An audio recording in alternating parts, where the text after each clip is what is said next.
This is a Flying Cow production. Book 1, Water. Book 2, Earth. Book 3, Fire. Long ago, Nickelodeon introduced a series called Avatar: The Last Airbender. It combined great anime-style animation, strong storytelling, heart, and humor. It was great, and everyone that saw it loved it. Until one day, a terrible movie came out which everyone hated. But my co-host Loren Collins knows none of this because he's never seen the show. And that's why we are watching every episode of Avatar: The Last Airbender, because I believe this could be Loren's new favorite show. Or at least top 20.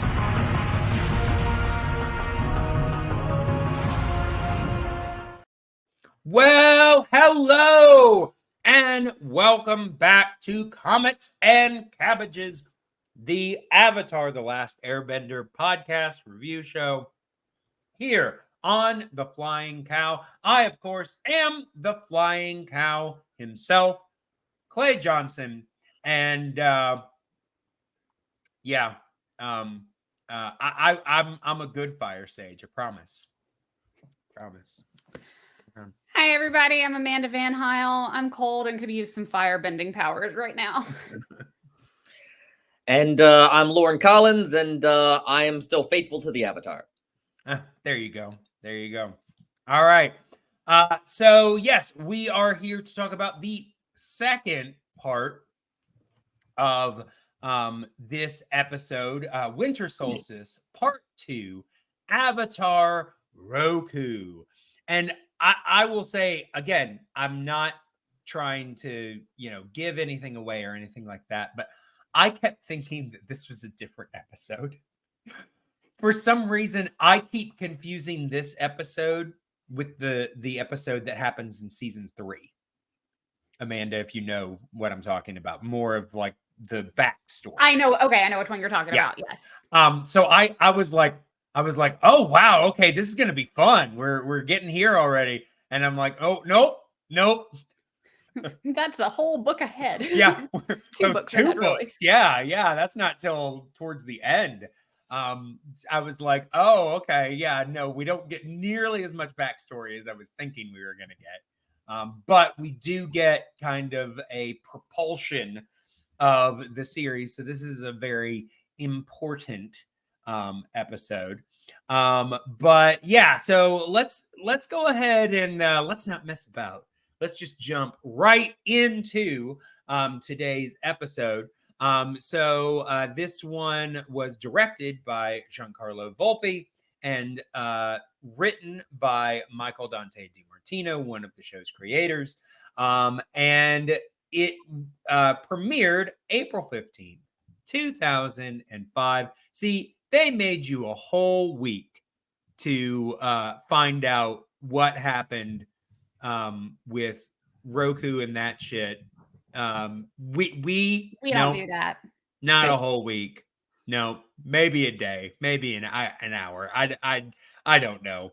Still haven't figured it out. But yes, the kind of synopsis of this one is that Aang and the gang must go into the Fire Nation to talk to Roku, and nobody likes that plan except for them.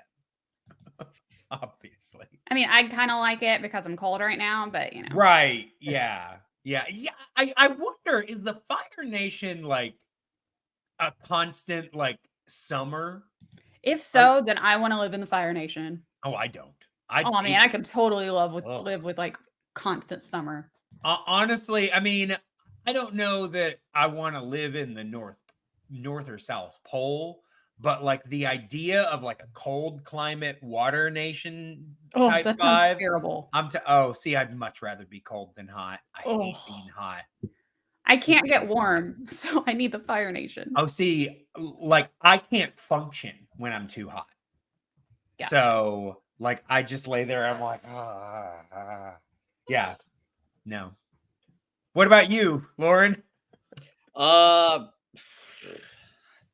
Neither really, but I suppose I can function better when I'm cold because I can just put on more clothes. Yeah. But, Yeah. See that's the thing. Also, cold weather clothes it's so much easier to look nice in cold I weather look clothes. terrible in cold weather clothes. Ah, I what? look so much better in summer clothes. no, the one piece of clothing I get the most compliments on is I have a long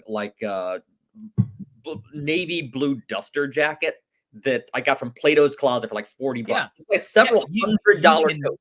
You can Random layer all those Yeah. scarves, those coats. Nice.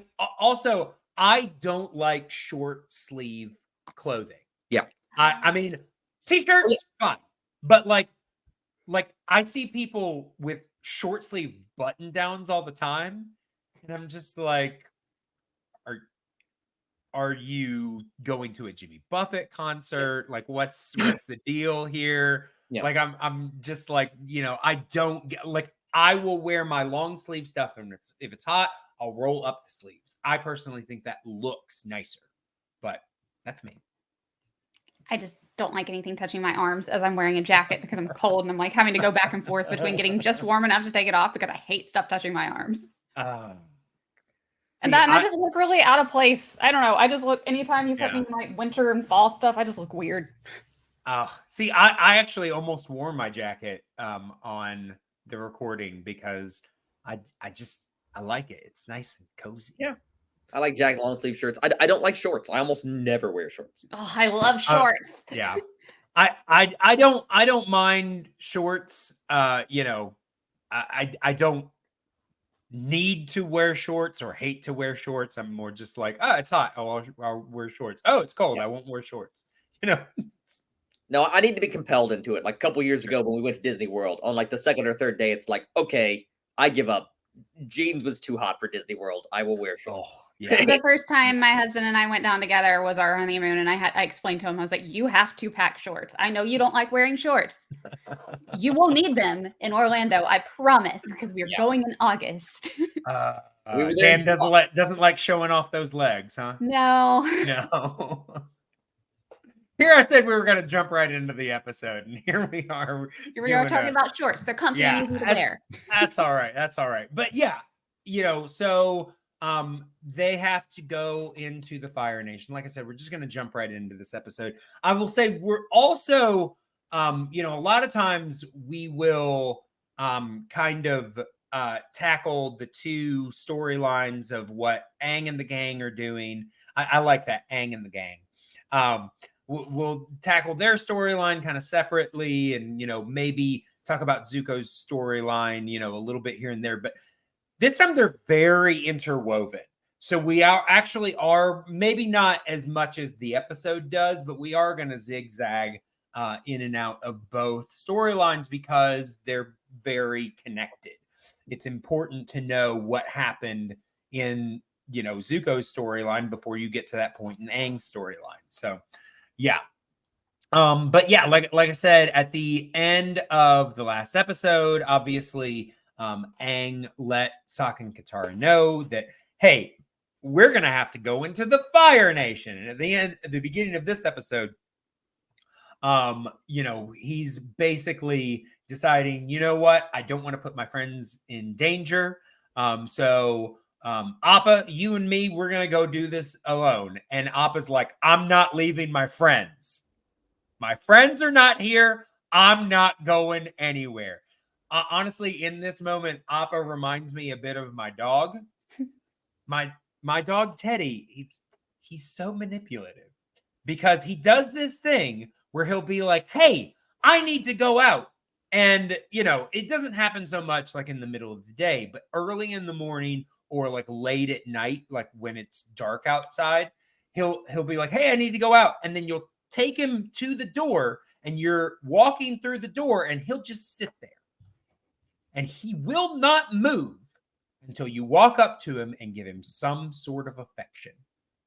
You have to, rub his head or, give him a little kiss or something before he will go through the door and go outside. And I'm like, I did not ask for this. You asked for this. And now you are demanding more payment, sir? Okay, fine. You're adorable. So I'll give it to you. But I'm wondering. I'm like, you know what, Aang? Maybe you just needed to scratch Appa behind the ears. Maybe you just needed to give him a little kiss, and he would have been willing to go. But no, Appa is not willing to leave his friends. He's like, they're not going. I'm not going. And of course, Aang, Sokka and Katara, agree with Appa. They're like, hey, look, are we sure we have to go into the Fire Nation? It's really dangerous. And Aang's like, yes, I gotta go. I gotta talk to a dead guy. And they're like, okay.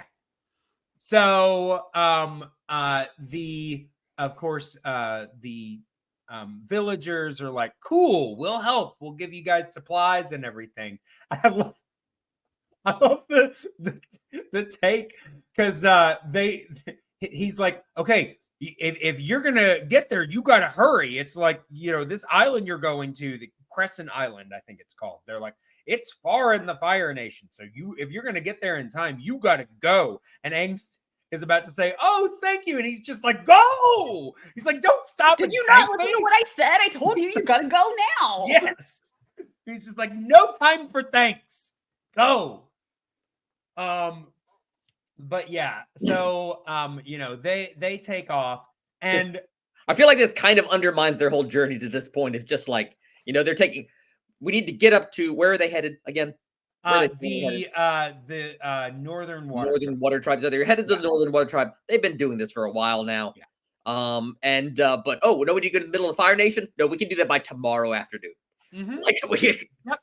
Yep. And yet it's still going to take them another, I think we're in episode 8. Yeah. It's still going to take them another 10 episodes to get to the Northern Water Tribe. Yep.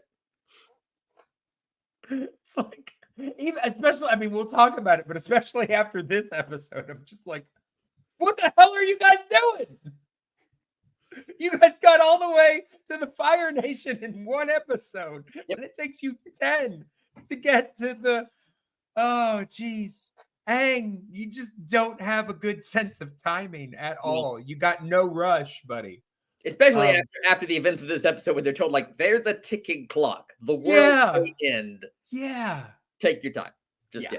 Yeah. But so they are they're on their way to the Fire Nation, because they've got to get to this island to talk to Roku, because if they're not there they're like, we got to get there in time for the solstice. But the way that they make it sound like, I guess the solstice itself is when, I guess, the planet converges with the sun in a certain way. I don't know exactly what a solstice is, but it really is just a matter of moments rather. Usually when we celebrate any sort of thing, it's a day, but this is not a day-long event. This is a moment, whereas typically winter solstice is just, hey, it's the shortest day of the year. Right. We don't have much sun. Yeah. So if this is kind of astronomical alignment, then that's a matter of seconds or minutes. Right, exactly. Because that's the point at which Aang needs to be there to talk to Roku. Yeah. But so they're on their way, and basically Zuko figures out that that's right. Literally seconds after they leave, it seems. Although the mayor or whatever is coming out of it might have been a couple of hours. I don't know. But it's a quick cut to the very next scene. Zuko immediately sets upon the mayor of this town, because we didn't mention that in the last episode. Zuko actually had to make a choice, because he saw Aang flying overhead, and had to make it, or not Aang, but he actually saw Katara flying overhead on the Bison, and had to make a choice between saving Iroh and going after the Avatar. But that meant that now he knows the general direction of where Aang is. So he is able to set upon them pretty quickly.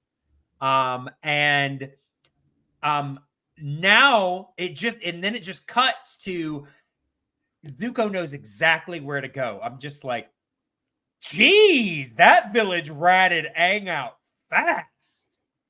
I'm like, obviously I don't need to know like what he did to them to get this information or anything like that. But I'm just like, guys, like, don't give him like everything. Just be like, he's gone off to an island. I don't know which one or something like, you can hold something back, but no, Zuko knows exactly where to go. He knows that they are going to the Crescent Island in the Fire Nation. He could have even just said they're going to the Fire Nation. Then Zuko would have assumed he's going after his dad. Something like that. But no, they know exactly the location. I'm just like, man, that village sold him out hard. But yeah, so Zuko has, knows exactly where they're going, and Iroh is already warning him because we're making very clear that, as we've been told before, Zuko is a banished prince. So he is not allowed back in the Fire Nation, even to pursue his goal. So, he's going into the Fire Nation seems just as dangerous for Zuko as it does for Aang. So, he's taking a big risk, but because Zuko, this quest of regaining his honor means everything to him, he's willing to pursue. To the point that, when they come upon a blockade at the Fire Nation, which I'm wondering, does the Fire Nation just always have a blockade up? Or, I mean, they're the ones that are attacking people. Are they really that concerned about their own borders? Probably.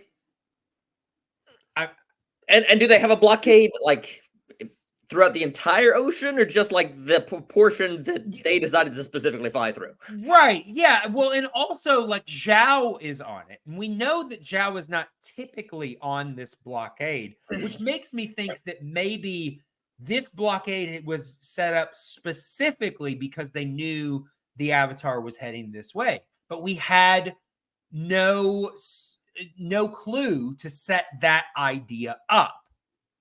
Except for, in the second episode, obviously, the fire sages saw the lights go off in the temple. So maybe they've just known that around the winter solstice that the Avatar might come to the temple. Maybe that's all it is. Does that make sense to you guys, you think? That makes sense. Maybe they just have like a few that just kind of patrol regularly, and then they just have some that add up to it. Yeah, but like I said, Zhao seems to be in charge of it, which we know is not the typical thing. So yeah, he's got to know something about the solstice thing. Yeah. All right. So, I mean, talking through it, that does actually make sense in my head. It would have been nice for, somebody to maybe have mentioned that in dialogue or something like that. We expected this or something like that, wouldn't have taken much, but, either way, both Aang and the gang, and that's just what I'm going to call them from now on, Aang and the gang, and the Zuko are coming towards the blockade. And of course, Aang and the gang have to dodge, several, fireballs or whatever. And for some reason, they stink. I don't know why, but they make a big point out of the fact that they're burning and they're stinky. So, they have to dodge several of these. Appa gets a little singed. Aang kicks one with his foot and disintegrates it with airbending, all of this stuff. But they do eventually get past Zuko, though, it does not look like he's going to be so lucky until literally right before they would have, closed in on him, stopped him, overtaken their boat. The blockade literally stops and lets him through. Which, obviously Iroh knows, and even Zuko is able to figure out, okay, they're doing this because they think that they know that I know where he's going. So they're going to try to follow me following him. Yeah. Eventually Zuko does try to create a diversion so that, to try to send Zhao the wrong way, which ultimately doesn't work, but we'll talk more about that later on. But yeah, so Aang goes to the fire temple and is, greeted by, Angry Bob.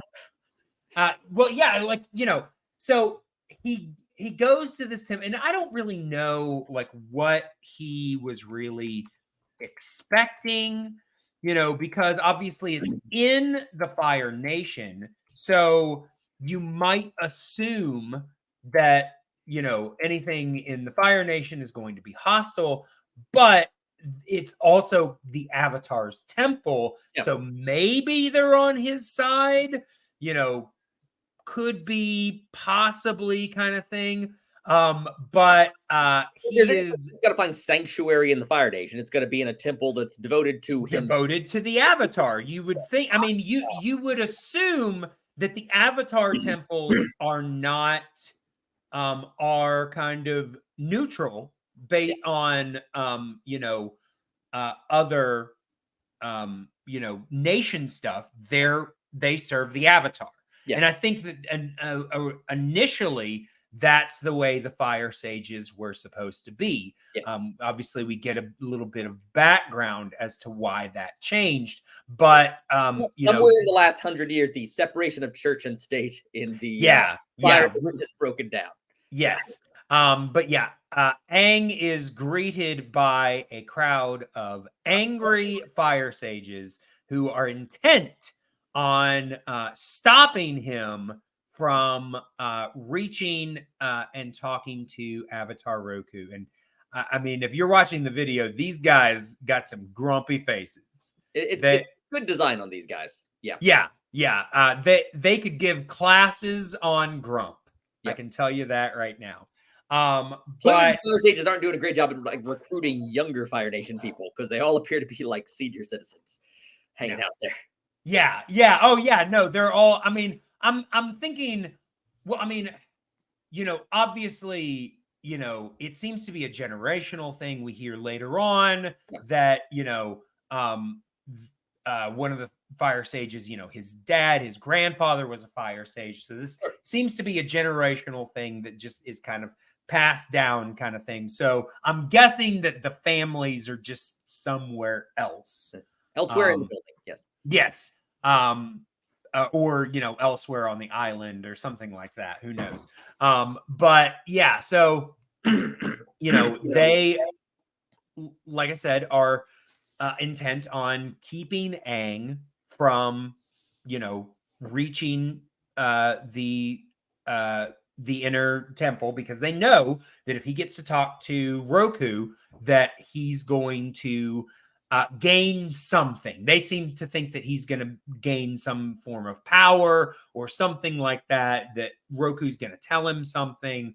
But I'm thinking, but guys, Roku was one of your dudes, and, talking about this doesn't make you think, oh, you know what? Maybe we're on the wrong side here. No. But,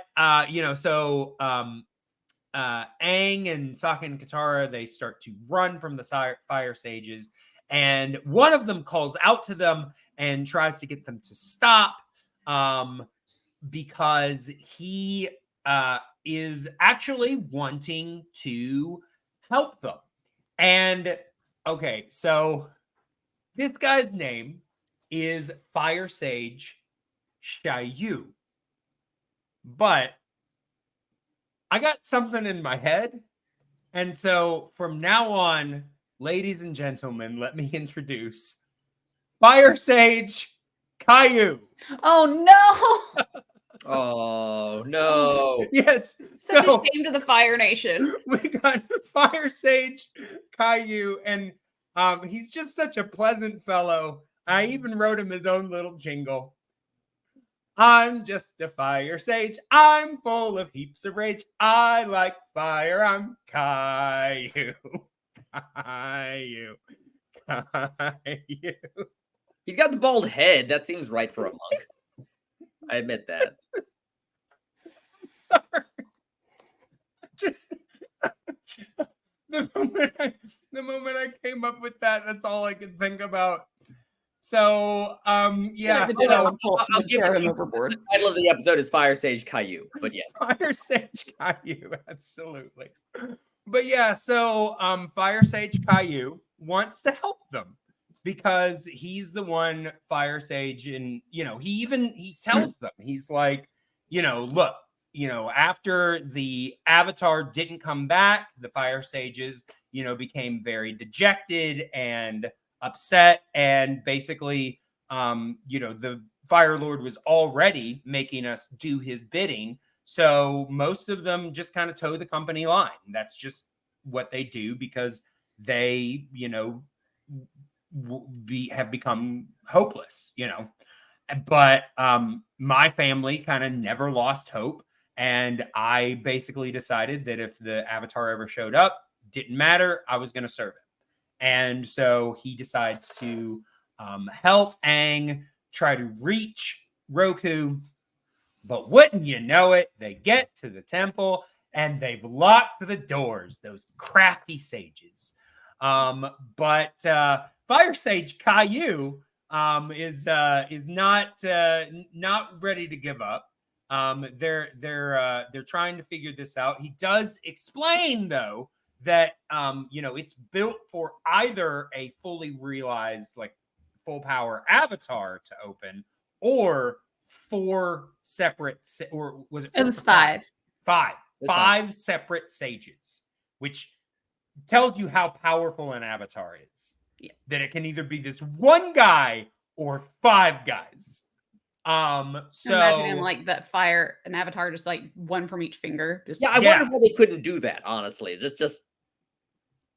Yeah, I'm like, okay, yeah, the Avatar is master of all 4 elements, but there's not like one single firebender that's as powerful a firebender as the Avatar. And not even necessarily that. Like you need 3. You don't necessarily need one person doing all 5 fingers, but just like 3 people or 2 people. Just yeah. I mean, you got 2 hands. It's the Come poor. on. Honestly, I bet you Iroh could do it. Oh, Iroh could absolutely do it. Yeah. Their whole encounter with the rebel Fire Sage, where he's saying like we were waiting, our ancestors were waiting, for the return of the new Avatar. I'm sorry, he was what? Return of the what did I say? The rebel Fire Sage. What was his name? That would be Fire Sage Caillou. That's right, Fire Sage Caillou. Yes. But the whole like we were waiting and then nothing came made me wonder. Okay, so Roku had died. Aang was born. Aang is again what, like 10? 12. 12? He's 12. So 112. He was hanging out with the air nomads for 12 years, and they just didn't tell anybody. Is that the notion there? Well, no, I think the idea was that they all knew they were raising him to be the new Avatar, and right. They all knew that he existed, but the way that it normally functioned, and they mentioned this in that episode where they had the flashback, is that normally the Avatar, at least in the air nomads, they wouldn't be told they were the Avatar until they were 16. So the world would probably know that they existed, but no one would know their exact name or who they were until they were old enough to carry that burden. They told Aang earlier So because of the war issue. Yeah. But obviously they're not going to announce that to everyone. And then obviously when eventually he just didn't show up, they just gave up hope. So they knew that he existed, but then, the Air Nation temples were, the people were supposedly destroyed at least. And so they just probably assumed that the Avatar was dead and not coming. But if the Avatar was dead, wouldn't that mean there was another Avatar coming? I will say there are ways to stop the Avatar cycle. Okay. And they probably know that. Okay. So and there were no rumblings of it's been 100 years. Yeah. So you would think that even if the Avatar was killed and, it went it would have been then the Water tribe. Yep. They would have already heard something from the Water tribe. So, I think they've probably just given up and assumed that the Avatar is dead now. And there's just no future Avatars coming. Right. Okay. Right. But obviously now they know that there is, but they're still towing the company line. Yeah. Because that's what they've been conditioned to do. Yeah. Yeah. All right. Yeah. But yeah, so they've got to open this door. And so Sokka actually comes up with a pretty decent idea. He's like, well, I've got these, basically like bombs. Let's put these in the openings and we can probably create enough fire with this to open this door. And it looks actually pretty good. I will say though, he says it has to be a simultaneous blast. And just because the openings are not level, like because it has to be simultaneous, Fire Sage Caillou, shoots it with his little finger gun, pew pew pew pew, to light all of them. But because they're not level, they've all been lit at the same level, so they're not all going to be simultaneous blasts. So I honestly don't know. I guess he's hoping that maybe there'll be enough of a burn in it that it'll keep going. Right. I'm thinking that that's what they were hoping, but I'm thinking that that's why it didn't work. That was my guess ultimately too. It wasn't a simultaneous blast. But it just didn't last long enough. When they finally come and do open the door, they have to hold on that for a minute. Yeah. I think that had probably something to do with it as well. But as I was saying, it didn't work. But and a lot of them are giving up hope. Fire Sage Caillou is walking off and shuffling, kicking his feet. He's like, "Oh, I like fire. Oh, why didn't it work? I wanted to see the dragon inside." So my question is, why couldn't Caillou do like some fire and Aang can't? Fire grows with oxygen, so Aang should be able to like make a fire tornado. Yeah, they're not into chemistry in this show. But Sokka is, but that's true. Yeah. I will say I like this moment for Sokka because up to this point, we've really just seen Sokka be like the comic relief, a fighter and not a very good one yet, at this point. So to kind of see that he's actually kind of an out of the box clever is actually like, pretty he's cool. an engineer. Yeah. You're legitimately good at something valuable. Yeah. Mm-hmm. Exactly. But while Fire Sage Caillou is off kicking sand, Katara notes that it looks like it worked. Shouldn't that be enough? And comes up with the idea of, let's just make it look like he's in there so that when the Fire Sages come, they'll open the door. And wouldn't you know it, it works. They hide and the Fire Sages open the door and they discovered that the shadowy figure inside was just Momo all along. Momo. But he jumps on their face. Yes, he jumps on their face and everybody, there's a Fire Sage for everyone to grab. And they all grab a fire sage and they yell for Aang to come out. But wouldn't you know it, somebody's grabbed Aang, and it's that dastardly Zuko. Yeah. Darn that Zuko. Yeah, Zuko's got Aang. So, and I will say, unfortunately, because of this, they had to give up the because when the other fire sages came up, there were only 4 of them. So fire sage Caillou had to be like a double agent kind of thing and be like, "Hey, help me! He's in the temple." And then he had to grab the guy, so he had to give up the fact that he was a spy. Because it would have been really helpful to have a guy on the inside. But blew his cover already. Fire Sage Caillou. Yeah, not always doing the smartest things, but that's okay. We love you, Caillou. We love you, Fire Sage Caillou. Yeah. Yeah. So, they've all now been overpowered, and they're starting to close the gates. But thankfully, Aang is able to overpower Zuko and jump in right at the last second. And I will say that little sequence where he just glides right in, like as the doors, that's really cool. Glides in right as the doors are closing and gets in there just a couple of seconds before the light actually hits Roku. But, he's in there long enough to complain, "Why isn't this working?" Give it a second, Aang. Can't you see the light's not covering Roku's whole face yet? It's not the actual moment of the solstice, Aang. Yeah, right. If Sokka's plan had worked, then he just would have been in there like sulking for an hour. I don't know. Yeah. He might have even like walked out the door and been like, "Well, that didn't work." Yeah. Yeah, exactly. But yeah, so the solstice does happen, and he starts communing with Roku. But before we go into that, want to mention that while he's in there, Commander Zhao shows up because he was promoted, we think, from a captain. We think that's better than a captain. Who knows?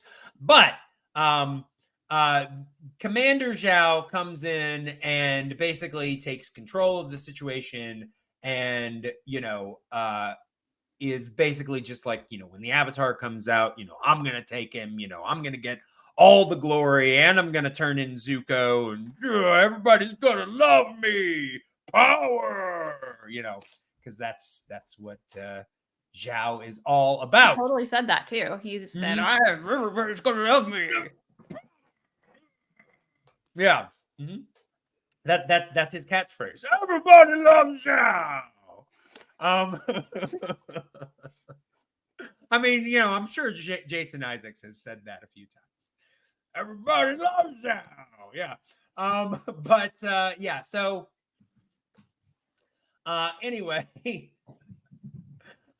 yes. While that is happening outside, Aang is finally getting to talk to Roku, and Roku's just like, "Look, I'd love to tell you lots about me, give you a whole big backstory and everything, but the solstice is actually did you know it's actually not the whole day? It's really just only these like moments. So I just got to give you a really important bit of information.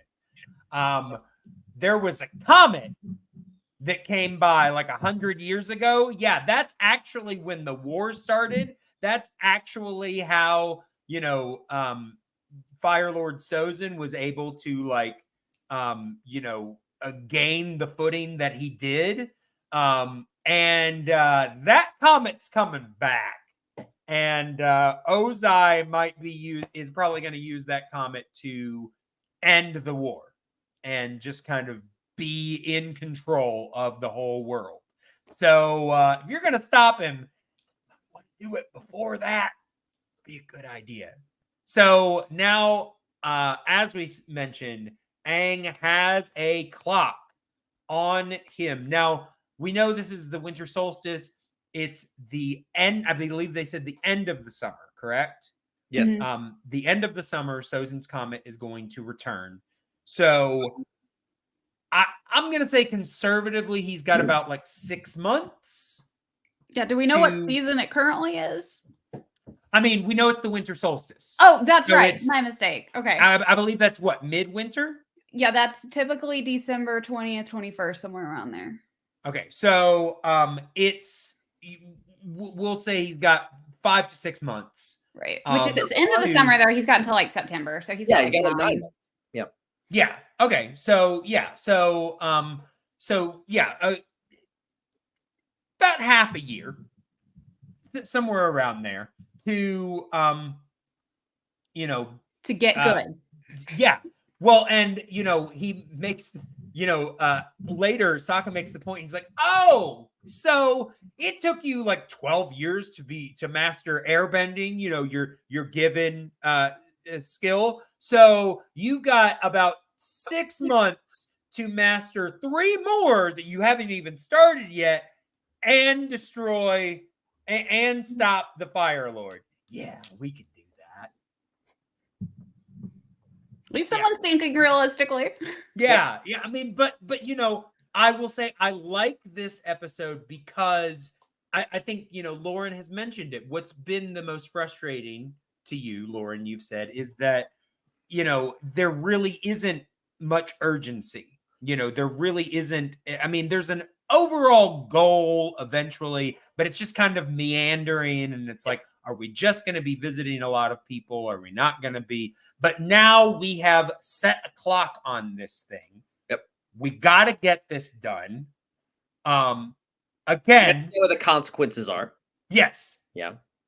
So we've set a ticking clock. We know that there are consequences, because if it's not done by this time, then the Fire Nation is going to win. And yet it still takes him another 10 episodes to get to the Water Tribe. I really don't get it. But yeah. I was gonna say earlier too, it's like if Roku really wanted to move this along, instead of sending his dragon to say, hey, you should come visit me at this remote location that is hard to get to, he could have just sent the dragon with a memo, and the dragon could just like let him know right there. Well, and also, like, what's really funny is we've spent this whole episode taking this perilous journey so that Aang can get in contact with Roku. It was the only way that he could talk to him, all of this kind of stuff. And at the end of the episode, Roku's just like, oh yeah, I'm part of you, so we can really kind of talk anytime. Yeah. And from now on they will. And I'm just like, wow. I mean, not, it's not like he's in every episode, but he doesn't have to take a trek to the Fire Nation now every time he wants to talk to Roku. He literally is just like, hey, Roku, I've got a question. He's a Force ghost. He just shows up like Obi-Wan or Yoda and just occasionally gives them advice. I get that, obviously Aang doesn't know what he's doing, so he didn't know that was a part of himself that he could access. So he probably even if the war hadn't happened, he probably would have had to take a trip to the Fire Nation to start this communion with Avatar Roku and then be able to continue it. It really does kind of seem like, oh, so we went through all of that and really all you just had to say was, hey, Roku, I got a question. Yep, could just come to him in a dream. Maybe that would have worked. Yeah, but I will say, so he gives Aang this information and then he lets him know, hey, I not only do I know this, but I know everything that's happening in this temple. You're going to be in trouble, so I'm going to help you out. And I will say we get a really cool scene of basically Aang in the form of Avatar Roku, basically clearing house, of all of the firebenders, getting them out of the way to get out.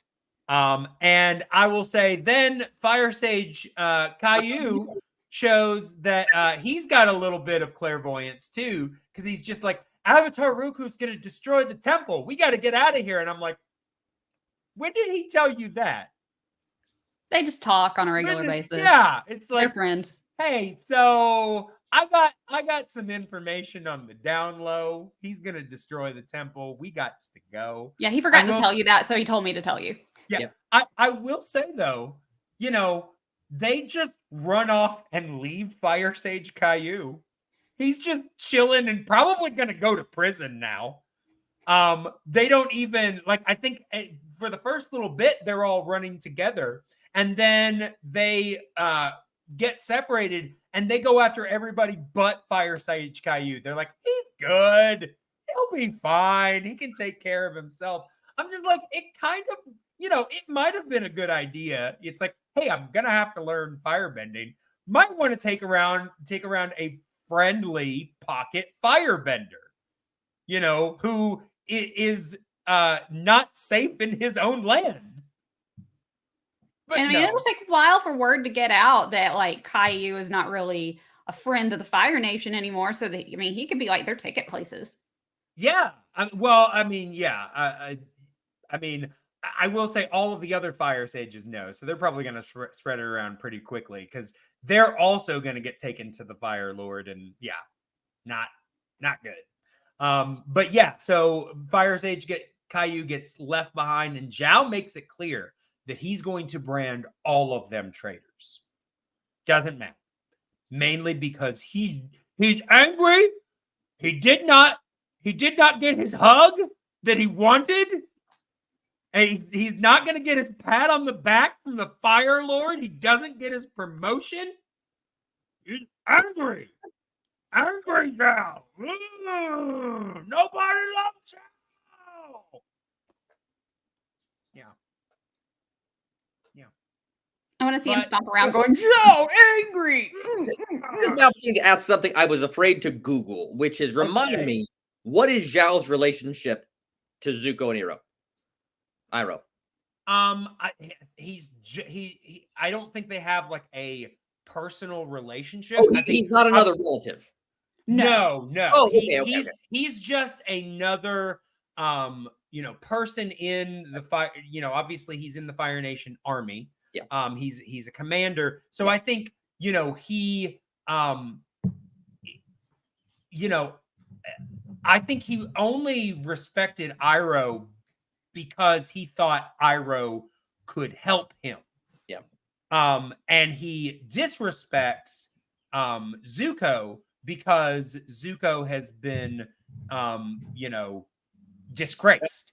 I was he's trying to remember towing the company line there. I was just trying to remember if there was some established, familial relationship between them, because obviously Zuko is the nephew of Iroh and the son of whoever the Fire Warlord is. Yeah, And no. I don't want to go to Google or anything because I know if I do that, it's going to spoil me on whatever happens. Yeah. So, I don't so think far they're as I know, blood related or anything. I Right. think it's just he's in the military. Zhao is just That's fine. Zhao is just That's an all I needed. opportunistic soldier. Sure. That is trying to use this situation to excel him, give him what he wants. Maybe he referred to him as Uncle Iroh at some point, and that threw me because I assumed No, he always called him General He Iroh. always call him General. Okay, General that wasn't Iroh. what threw me. We call him Uncle Iroh all the time because that's just how I think of him. Yeah, of course. Because he's everybody's uncle. Because Yeah. he's awesome. But yeah. No, there's no there. It's just contention. Okay. Is all that they share. Okay. All right. Anything else about this episode that we missed that you guys want to make sure that we cover before we go into segments? I honestly only had one note here, and I suppose this had been addressed before, and I just didn't remember it.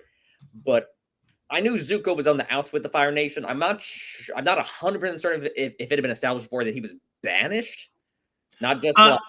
They've said that he is dishonored. Yes, and I believe that in the first episode with Zhao, he referred to him as the banished prince. Okay. But at least this one, I think, is the first time where it's established, like, oh no, he's just not supposed to go back at all. Like, not just like he was sent away, but like he is not to come back. Well, I think in this episode, because when he first comes upon the fire sages and Zuko, he lumps them all in and calls them all traitors. Yeah. So now I don't know if Zuko himself has been branded by the Fire Lord as a traitor, but that is the way Zuko views him as, he's been banished. He did something, that the Fire Lord didn't like. Yeah. Therefore, he's, he's lower than dirt. Yeah. My second note was the word traitor, honestly. So yes. And I think, honestly, the main reason that I think Zhao follows that line is because he just recognizes that Zuko can do nothing to help him. Therefore, he's nothing to him. Zuko can't help him rise in the ranks. The only way Zuko can help him rise in the ranks is if he goes into the Fire Nation, and then Zhao can turn him in for, breaking his banishment. Yeah. That's the only way that Zhao values Zuko at all. But yeah. Yep. Ready for final segments? All right. Yeah, I think we are. All right. Then let us go ahead and get right into the first segment, which is our My Cabbages moment. This is, of course, the our favorite or most interesting scene of the episode. So Loren, we're going to start with you. What was your My Cabbages moment for this episode? Favorite scene? This is my favorite, but I didn't get a chance to talk about this earlier, so because it just amused me, which is when the Fire Sage corners them. Fire Sage who? Fire Sage Caillou. And when he Caillou, don't forget his name. Yes. Keep his name in your mouth. Yep. And he shows respect to Aang that he's on their side. And that they can trust him. And then he like moves a little lantern and hits a button on the wall, and like a door opens up. Have you ever heard of Roger Ebert's like predictable tree? Okay, this is a trope that Roger Ebert coined. I think from First Blood, the first Rambo movie, which is where like Rambo runs out into the woods and like police are chasing after him, and one of the police officers stops under a tree, and then Rambo drops out of the tree on top of him. It's very fortunate for Rambo that the cop stopped under the tree he was sitting in. That was very, very lucky on his part. And Ebert points out this is a trope that you don't tend to think about when you're watching the movie, because you just sort of assume everyone had this foreknowledge. And that moment reminded me of that, because it was very convenient that they just happened to stop right next to the secret door. Yeah. You could just access it. Yeah. Yeah. So, yeah. I use my cabbages moment as the opportunity to talk about the predictable tree. Awesome. All right. Amanda, what was your My Cabbages moment? It's a short moment, but when Momo jumps on the Fire Sage's face. Very good. Very nice. Yeah, Momo doing his part. Yep. Momo and Appa were honestly the MVPs in this episode. Yeah, I mean, we didn't. I mean, poor Appa flying through flew all that whole those, way. Yeah, and then he just gets to chill on the. I will say I'm worried about Appa getting captured out there, because I mean that would be the way to stop Aang from escaping. You take his bison. Worried for Appa, but thankfully Appa is okay. All right, so my Cabbages moment is actually the last bit where Aang turns into Roku and clears out that's just such a cool bit, such a cool image. We get to see,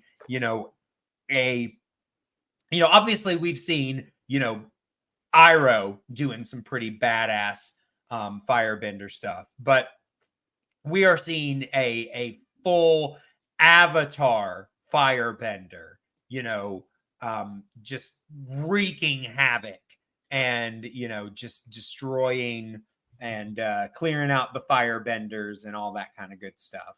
Yeah, and ultimately destroying his own temple. But I just, especially just like that image of him just kind of shooting the fire everywhere. And, you can see Avatar Roku was a badass. Yeah. But yeah. All right. So it is now time for our Mako Award, which is the award that we give out to our favorite or most interesting character in the episode. So Amanda, gonna go ahead and let you start here. What was your who gets your Mako Award? I mean, anytime Commander Zhao opens his mouth, I gotta go with him because you can't go wrong with Jason Isaacs. I know you wanted to give it to Zhao last time because of Jason Isaacs, but it's kind of hard not to give it to Iroh in that one. Yeah, Iroh's exactly. Not much. I mean, aside from, I will say, we do get some good scenes from Iroh, obviously showing concern. My brother is Zuko not so understanding. Yeah. We're kind of seeing, hearing some important stuff from Iroh that contextualizes kind of the relationship of this family. Like you can tell this is a dysfunctional family. But yeah, we do get some, Commander Zhao in here again too, in much bigger role, than Iroh had. And yeah, it's great to, see him in full, everybody must slow Zhao mode. Yeah. All right, Loren. I'm gonna give it to Fire Sage Caillou. Absolutely. Absolutely. Who else? I know. Yeah. I appreciate his moral upstandingness, willing to put himself at risk against the other Fire Sages, who all immediately reveal themselves to be assholes. Yeah. He always held true to what was the really good side. Like he never let the other Fire Sages. Well, I mean, he held intact what the Fire Sages were supposed to be. Exactly. Yep. And I mean, it's hard not to admire that. I mean, I will say I'm also giving my Mako Award to Fire Sage Caillou. Way to go, Caillou. Because and I never thought I'd give an award to Caillou. I know, right? But because I'm just a fire sage, I'm full of heaps of rage. I'm like fire, I'm Caillou. I'm impressed you know the Caillou theme song because I do not. Same. The only words I ever knew to that theme song are just Caillou. I've never heard it at all. I listened to like that first little bit of the song, just enough to hear it, to get it into my head so I can make my own version. That's it. Because all I knew was the Caillou thing as well. It's definitely not your ringtone. No. I mean, this version might now be. Yeah. But yeah, no, I mean, everything that you said, Loren, I mean, he held to his principles and, probably knowing that, I mean, we made a joke out of the fact that, Aang and the gang did not try to save Fire Sage Caillou, but I think that ultimately he was intending to stay with the temple, even if he knew that that he was going to probably end up in prison, because even as much as he disagrees with what they're doing, the Fire Nation is his home, and I think he prefers to stay and work from the inside. But yeah, I mean, noble dude. It's kind of hard not to give him some props. So yeah. Shout out to Fire Sage Caillou. Yeah, you will be remembered.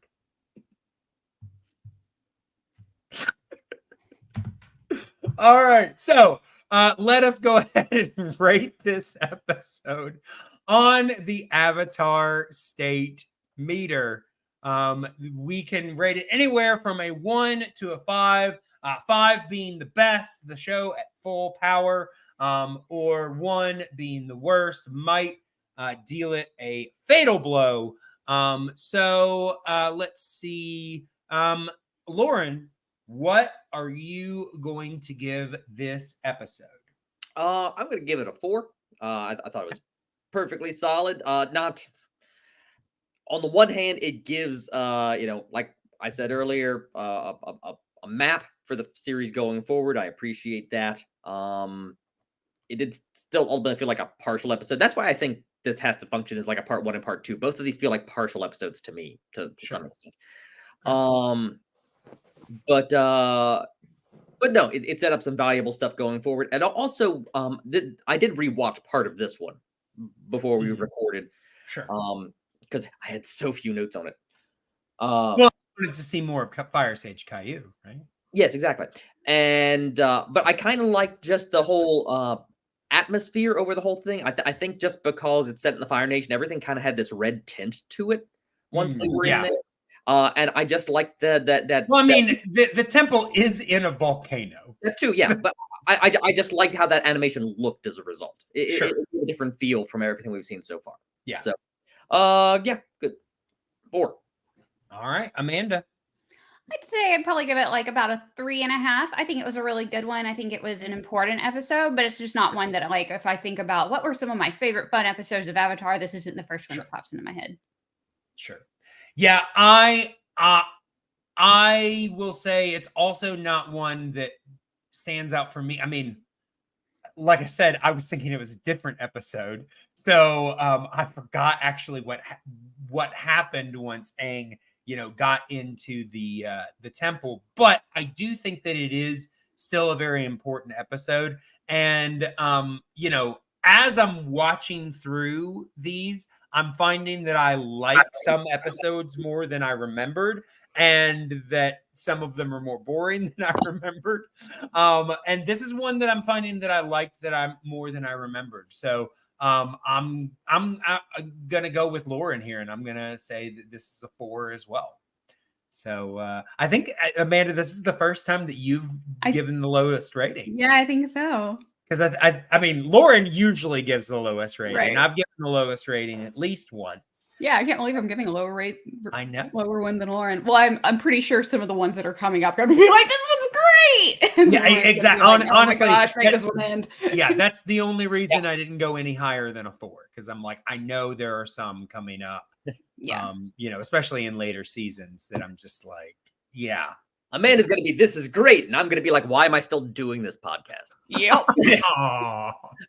All right. Well, I mean, I will say we didn't do it in the last episode, but I mean, it is a 2-parter, so I think it's fine to do it now.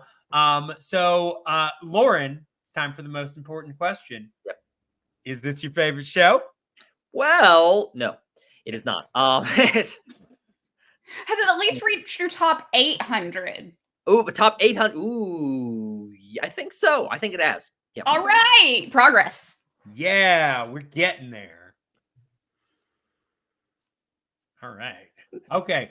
All right. Well, like I said, we are making progress. We are getting there. But right now we want to go ahead and let you know how you can get into contact with us. You can, of course, reach me on Twitter and Instagram at the Flying Cow Pod. You can also email me at theflyingcowpod@gmail.com. Don't forget to check out all of the shows that we have, mostly on the YouTube channel. We got a lot of stuff going on. Excuse me. Over there, don't forget to like and subscribe to the channel to get everything that is coming out. Also, don't forget to check out the Patreon, patreon.com/theflyingcow, where you can get early episodes of this show a week early. You can get everything that everybody's got just a week early. Good for you. Amanda, Loren, let the people know what you got going on. Well, you can watch me play video games on twitch.tv/pandaprincessa. You can watch, or you can see pictures of my cats on Instagram, Panda Princessa Streams. And you can also watch me talk about video games on YouTube, Zelda Universe TV. All right. Loren. And you can find me on Twitter and now on Blue Sky at Loren Collins. That's and other socials, but I don't post on those as much. So Yeah. All right. Well, that is the show. We will, of course, be back next time talking about the next episode, which is called The Waterbending Scroll. Can't wait to find out what that's all about. But until that time, moo.